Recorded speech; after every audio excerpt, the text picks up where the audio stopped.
My opinion changed of the infield in that it is so bad. It is so much worse than I thought it was when the injuries happened. But it's like for trades, it's not bad enough to where I think they need to necessarily address it because they are gonna. I know we just talked about it. They are gonna get Muncy and Mookie back, which will help that tremendously. But it is just so bad. It is like whoever is playing third base is just, it's a complete black hole. There's just nobody you're confident in. Gavin Lux hasn't turned it around really. Lux in there. I can't, and it's bad defensively too, which is something I can't stand. If you're gonna get brought in, if you can't swing the bat, at least play decent defense. Like that just I can't stand bad defense from guys who aren't even producing offensively. So that's just something where it's so hard to watch. Yeah. Lux, I mean, I think I don't know if you echo my same sentiment, Scott, but when they were going to hand the keys to shortstop to Lux before last year, I was not all in. I was like, this is not the play. You don't go off of Corey Seager, who, if all goes well in his career, could be a fringe Hall of Fame candidate.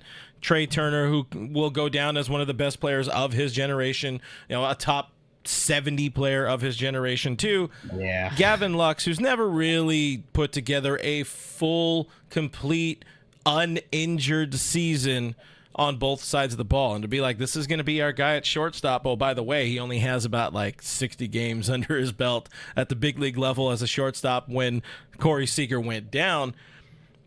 I don't get. I saw a question at one point on one of these streams. I don't understand the infatuation with Gavin Lux and how he's earned so much of a run. But hey, maybe it goes back to what we were talking about last night too, where they've been so bad at hitting on position player signings and prospects, really international signings, that they're trying to make Gavin Lux work, and it's just not working. I want to jump in here from this because I was somebody when they did announce he was going to be the full-time shortstop last year. I was all in on it simply because he liked to compete. Let's not sit here and pretend Corey Seager was a great defensive shortstop nor trade center. We knew Gavin Lux was at best going to be a league average shortstop. What he was supposed to bring was the bat. He sort of struggled in 2020, kind of rebounded. 2021, he was doing great until he got injured. Or do I have it 1 year early? I might have it 1 year early. He was 22. He was great until he got injured. I was all on board of if Gavin Lux can do what he did in 22 while healthy, while playing competent defense, I am so here for this. And then it is unraveled because we thought if nothing else, he'd be able to swing a stick. Yeah. He has not been able to do that, which is why we're getting and why we're having the conversation we are now. His prospect pedigree indicated he could swing the stick. That's why everybody fell in love with Outman, because we all thought he's defense first guy. If he has any upside offensively, that's just a bonus. And then he just blew the doors off the league when he showed up. And everyone's like, oh my God, Outman's the greatest. Yeah, that first month. He wasn't. And it's kind of the inverse with Lux is everybody just thought he'd at least be able to hit the ball.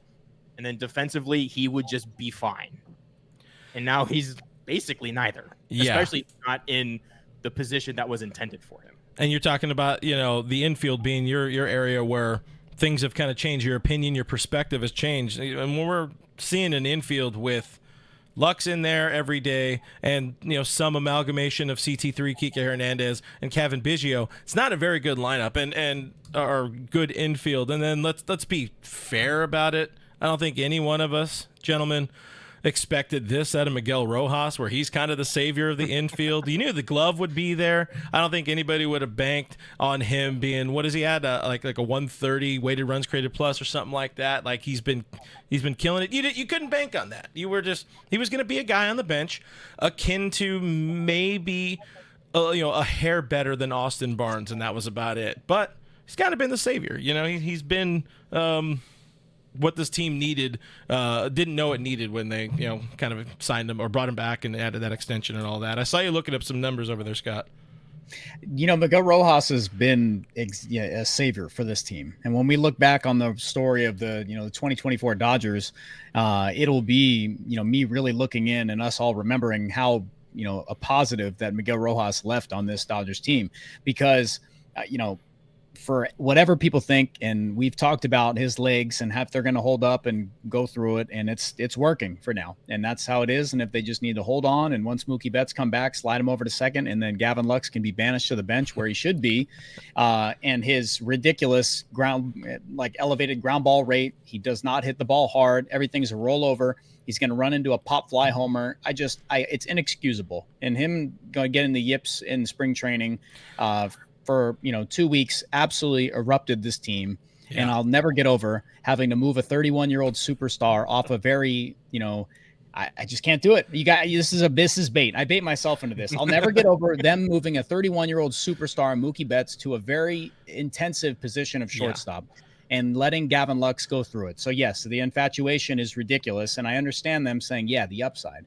But Miguel Rojas is going to fix this. He's going to be consistent offensively because he's shown that he can already hit velo.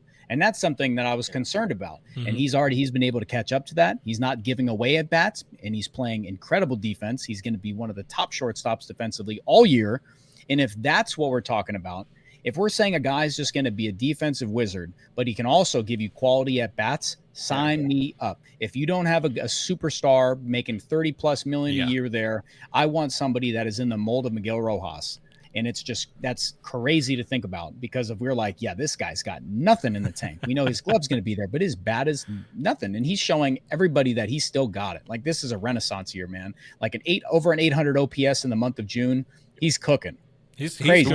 Go ahead. I think one thing too about Rojas is his at-bat quality specifically. He never looks overmatched. He takes good pitches. You don't ever see him swing at something and you go, why the hell did you swing at that? Which this lineup is full of. I mean, Andy Pa has swung at 6 balls that were in the left-hand batter's box when he first came up, and that was indicative of what this lineup had, except for Freddie Freeman.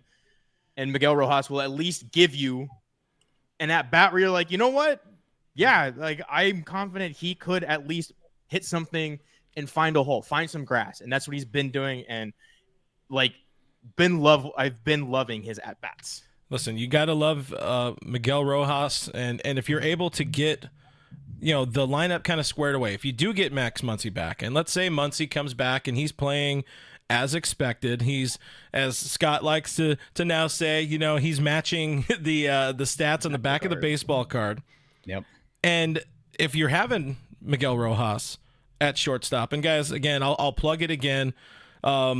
Loved my conversation. Loved mine and Alana's conversation today with Dave Roberts. I think everybody here will really freaking love it tomorrow on Dodgers territory. I've been doing this a long time. I've talked to a lot of players. I've talked to a lot of coaches, media, everybody. This was by far my favorite interview I've ever done. Just talking to Doc. He's a great dude, but he tipped his hand. He tipped his hand a little bit. We asked him about, his, Miguel Rojas, your shortstop. Is Mookie Betts going to be your leadoff guy? Is he going to be your shortstop?